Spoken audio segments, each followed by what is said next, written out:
Negotiations to dismantle North Korea's nuclear weapons program may take some time. The comments by America's Secretary of State hints at efforts to denuclearize the regime as quickly as possible being put on the back burner. Lee Seung-jae help us read between the lines.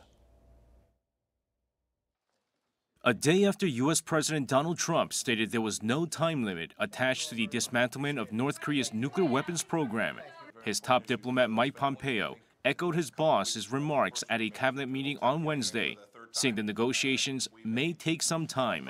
Pompeo added that the talks between the U.S. and North Korea will be taking place against a backdrop of the continued enforcement of existing sanctions.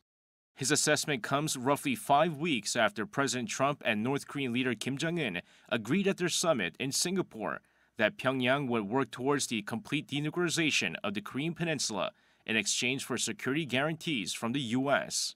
Regarding the repatriation of American soldiers killed during the Korean War, Pompeo said North Korea is expected to repatriate the remains in the coming weeks, calling it commitment made by the North.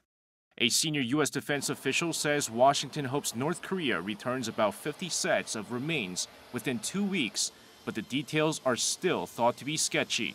This, despite 2 days of talks between U.S. and North Korean officials on the matter at the inter-Korean border on Sunday and Monday.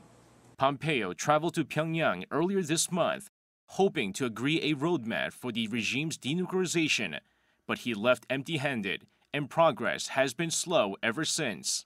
North Korea even issued an angry statement as soon as he left, accusing his delegation of making gangster-like demands of the North.